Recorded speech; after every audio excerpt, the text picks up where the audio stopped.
प्यारे विद्यार्थियों, अज आप पंजवीं क्लास पंजाब स्कूल सिक्ख्या बोर्ड इंग्लिश सबजैक्ट का पहला लैसन करन जा रहे हैं, the elves and the shoe maker. So आप इसनूं पढ़ांगे तो इस दी नाल पंजाबी है जिहड़ी वो करांगे। Once there was a shoemaker, एक बार एक चरमकार सी। चरमकार की है? जुत्ते बनाउण वाला। He became so poor that he had nothing left to run his family but only enough leather for just one pair of shoes. वो इन्ना गरीब हो गया कि अपने परिवार ਨੂੰ ਚਲਾਉਣ ਦੇ ਲਈ ਉਸ ਕੋਲ ਇੱਕ ਜੋੜੀ ਜੁੱਤੀ ਬਣਾਉਣ ਦੇ ਲਈ ਚਮੜੇ ਤੋਂ ਇਲਾਵਾ ਕੁਝ ਨਹੀਂ ਸੀ। ਸੋ ਇਨ ਦੀ evening he cut out the leather with great care to make the shoes. ਇਸ ਲਈ ਉਸਨੇ ਸ਼ਾਮ ਨੂੰ ਜੁੱਤੇ ਬਣਾਉਣ ਲਈ ਚਮੜਾ ਜਿਹੜਾ ਹੈਗਾ ਉਹ ਕੱਟਿਆ। But he was disappointed that he left his work on the table to finish in the morning। उसने वो बड़ा दुखी सी ते उन्हें की है उस कट्टे हुए चमड़े नूं उत्थे ही काम है जिहड़ा आपदा उत्थे ही छड़ दिता सवेर वास्ते करन लई। He was almost in tears, वो दुखी जिहा सी ते हंझू जिहड़े हैगे वो भरे आए। Before he fell asleep he prayed to God and asked God to help. उसने सौन तो पहला परमात्मा नूं प्रार्थना की अते क्या कि वह उसकी मदद है जिहड़ी वो कर। In the morning he found a wonderful pair of shoes on his table. सवेरे उसनूं मेज ते एक जुत्ते की एक अद्भुत जोड़ी है जिहड़ी वो मिली। ही वाज सरप्राइज्ड, वो हैरान रह गया। He took the shoes in his hand and looked at them closely. उसने जुत्तियां नूं हत्थ विच लिया अते ध्यान नाल वेख्या। They were so neatly made that there was not even one bad stitch on them. वो इन्नी सफाई नाल बने हुए सन कि उन्हां ते एक भी गंदी सिलाई नहीं सी। कहण दा की मतलब है भी वो बहुत साफ सुथरे तरीके नाल बने हुए सी। The pair of shoes was indeed a masterpiece। ठीक है, वो जुत्ते दी जोड़ी है जिहड़ी असल विच एक बहुत वधिया नमूना सी। मास्टरपीस की है? शानदार जिहड़ी चीज़ बनी होवे, वधिया बनी होवे उसनूं मास्टरपीस कहंदे आ। Soon after a customer came into the shop.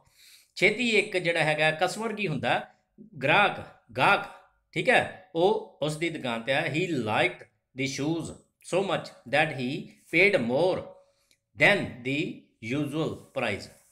He like the shoes, उसने जुत्ते पसंद आ गए तो उस दी सधारण कीमत तो भी उसने उसनूं ज़्यादा जिहड़े हैगे आ पैसे दे दिते।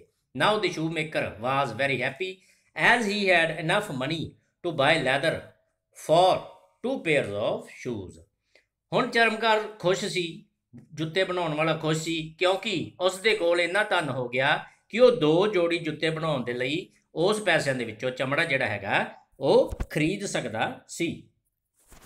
That night he cut out the leather and the next morning he found 2 pairs of beautiful finished shoes.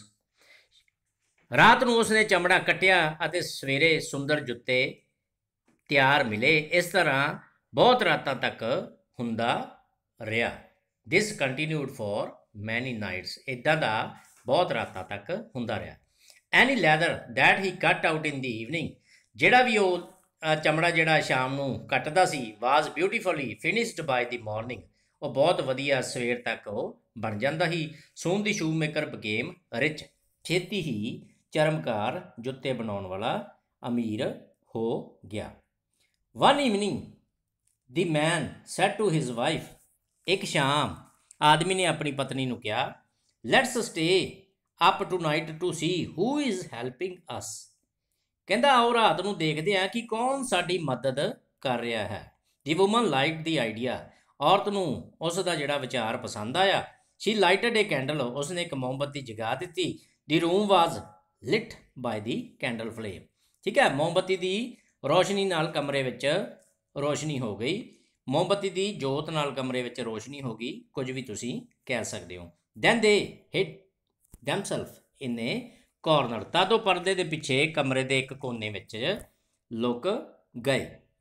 Eight midnight 2 little elves came dancing into the room। ਅੱਧੀ ਰਾਤ ਨੂੰ 2 ਜਾਦੂਈ ਬੌਣੇ, ਐਲਵਿਸ ਕੀ ਹੈ ਬੌਣੇ, ਨੱਚਦੇ ਹੋਏ ਕਮਰੇ ਵਿੱਚ ਆਏ। ਬੋਥ ਵਾਰ ਵੀਅਰਿੰਗ 올ਡ ਐਂਡ ਟੌਰਨ ਕਲੋਥਸ, ਦੋਨਾਂ ਦੇ ਪੁਰਾਣੇ ਅਤੇ ਫਟੇ ਹੋਏ ਕੱਪੜੇ ਪਾਏ ਹੋਏ ਸਨ। They sat down at the shoemaker's table, ਉਹ ਚਰਮਕਾਰ ਦੀ ਮੇਜ਼ 'ਤੇ ਬੈਠ ਗਏ।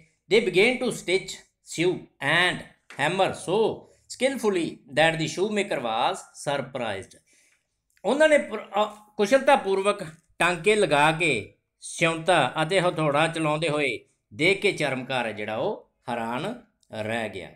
ਦੀ ਐਲਵਿਸ ਫਿਨਿਸ਼ ਦੀ ਵਰਕ ਐਂਡ ਰੈਨ ਵੇ, ਉਹਨਾਂ ਨੇ ਆਪਣਾ ਕੰਮ ਆ ਜਿਹੜਾ ਉਹ ਬੌਣਿਆਂ ਨੇ ਕੀਤਾ ਅਤੇ ਉੱਥੋਂ ਰੈਨ ਵੇ ਕੀ ਹੈ ਭੱਜ ਗਏ। The woman said those little man have made us rich, ਇਹਨਾਂ ਔਰਤ ਨੇ ਕਿਹਾ ਕਿ ਇਹਨਾਂ ਦੋਨਾਂ ਨੇ ਸਾਨੂੰ ਅਮੀਰ ਆ ਜਿਹੜਾ ਉਹ ਕੀਤਾ। ਠੀਕ ਹੈ। We should show our gratitude to them for their selfless service। I will make little shirt, coats, vest, trouser and a pair of socks for them। ਸਾਨੂੰ ਉਹਨਾਂ ਦੀ ਨਿਰਸਵਾਰਥ ਸੇਵਾ ਦੇ ਲਈ ਉਹਨਾਂ ਦਾ ਧੰਨਵਾਦ ਕਰਨਾ ਚਾਹੀਦਾ। ਮੈਂ ਉਹਨਾਂ ਦੇ ਲਈ ਛੋਟੀਆਂ ਕਮੀਜ਼ਾਂ, ਕੋਟ, ਬਾਸਕਟ, ਪੈਂਟ ਅਤੇ ਜਰਾਬਾਂ ਦੀ ਜੋੜੀ ਬਣਾਵਾਂਗੀ। ਵੈਨ ਐਵਰੀਥਿੰਗ ਵਾਜ਼ ਰੈਡੀ, ਜਦੋਂ ਸਭ ਕੁਝ ਠੀਕ ਹੈ।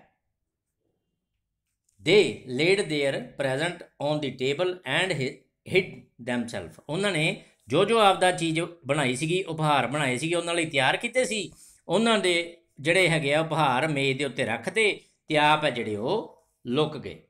ਠੀਕ ਹੈ। ਐਟ ਮਿਡਨਾਈਟ ਦੀ ਐਲਵਿਸ ਕੇਮ ਇਨ, ਰਾਤ ਨੂੰ ਬੌਣੇ ਜਿਹੜੇ ਉੱਥੇ ਆਏ। ਮਿਡਨਾਈਟ ਕੀ ਹੁੰਦਾ, ਅੱਧੀ ਰਾਤ ਨੂੰ ਬੌਣੇ ਜਿਹੜੇ ਉੱਥੇ ਆਏ। ਠੀਕ ਹੈ। ਦੇ ਵਰ ਡਿਲਾਈਟਡ ਟੂ ਫਾਈਂਡ ਦੀ ਗਿਫਟਸ, ਉਹ ਉਪਹਾਰ ਦੇਖ ਕੇ ਬਹੁਤ ਖੁਸ਼ ਹੋਏ। ਬੋਥ ਦੀ ਐਲਵਿਸ ਡਰੈਸਡ ਦੈਮਸੈਲਫ ਇਨ ਦੀ ਨਿਊ ਕਲੋਥਸ, ਦੋਵੇਂ ਬੌਣੇ ਨਵੇਂ ਕੱਪੜੇ ਪਹਿਨ ਕੇ ਤਿਆਰ ਹੋ ਗਏ। ਦੈਨ ਦੇ ਡਾਂਸਡ ਐਂਡ ਸੈਂਗ ਹੈਪੀਲੀ, ਤਦ ਖੁਸ਼ੀ ਨਾਲ ਨੱਚਣ ਅਤੇ ਗਾਉਣ ਜਿਹੜਾ ਉਹ ਲੱਗੇ। They danced out the door and did not come any more and the shoemaker lived happily forever। ਬੌਣੇ ਉਹ ਨੱਚਦੇ ਹੋਏ ਦਰਵਾਜ਼ੇ ਤੋਂ ਬਾਹਰ ਨਿਕਲ ਗਏ ਅਤੇ ਫਿਰ ਕਦੀ ਨਹੀਂ ਆਏ। ਚਰਮਕਾਰ ਸਦਾ ਦੇ ਲਈ ਖੁਸ਼ੀ ਖੁਸ਼ੀ ਰਹਿਣ ਲੱਗਾ। ਸੋ ਇਹ part C the ਐਲਵਿਸ and the Schumacher. ਇਹਦੇ ਵਿੱਚ ਤੁਸੀਂ ਕੀ ਵੇਖਿਆ ਕਿ ਇੱਕ ਗਰੀਬ ਜੁੱਤੇ ਬਣਾਉਣ ਵਾਲਿਆਂ ਦੀ 2 ਬੌਣਿਆਂ ਨੇ ਮਦਦ ਕੀਤੀ ਅਤੇ ਉਹਨਾਂ ਨੇ ਵੀ ਜੁੱਤੇ ਬਣਾਉਣ ਵਾਲੇ ਨੇ ਅਤੇ ਉਸ ਦੀ ਪਤਨੀ ਨੇ ਵੀ ਉਹਨਾਂ ਦੇ ਲਈ ਕੱਪੜੇ ਅਤੇ ਜਿਹੜੇ ਕਈ ਚੀਜ਼ਾਂ ਉਹਨਾਂ ਨੂੰ ਦਿੱਤੀਆਂ। ਦੋਨਾਂ ਨੇ ਇੱਕ ਦੂਜੇ ਦਾ ਜਿਹੜਾ ਹੈਗਾ ਉਹ ਕੰਮ ਸਾਰਿਆ ਅਤੇ ਉਹਨਾਂ ਦਾ ਕੰਮ ਸਾਰਨ ਤੋਂ ਬਾਅਦ ਉਹ ਜਿਹੜੇ ਬੌਣੇ ਹੈਗੇ ਆ ਕਦੇ ਵੀ ਵਾਪਸ ਆ ਜਿਹੜੇ ਉਹ ਨਹੀਂ ਆਏ। ਸੋ ਇਹ ਇਸ ਲੈਸਨ ਦੀ ਪੰਜਾਬੀ ਸੀ। ਠੀਕ ਹੈ। ਇਸ ਨੂੰ ਤੁਸੀਂ ਕਿਤਾਬ ਦੇ ਵਿੱਚੋਂ ਚੰਗੀ ਤਰ੍ਹਾਂ ਫਿਰ ਦੁਬਾਰਾ ਪੜ੍ਹਨਾ ਅਤੇ ਵੀਡੀਓ ਨੂੰ 1 ਵਾਰ 2 ਵਾਰ ਸੁਣ ਕੇ ਤੁਸੀਂ ਇਹਦੀ ਪੰਜਾਬੀ ਨੂੰ ਆਸਾਨੀ ਨਾਲ ਆਪਦੇ ਦਿਮਾਗ ਦੇ ਵਿੱਚ ਪਾ ਸਕਦੇ ਹੋ। ਸੋ ਇਸ ਵੀਡੀਓ ਨੂੰ ਦੇਖਣ ਲਈ, ਸੁਣਨ ਲਈ ਅਤੇ ਸਮਝਣ ਲਈ ਪਿਆਰੇ ਵਿਦਿਆਰਥੀਓ ਤੁਹਾਡਾ ਬਹੁਤ ਬਹੁਤ ਧੰਨਵਾਦ।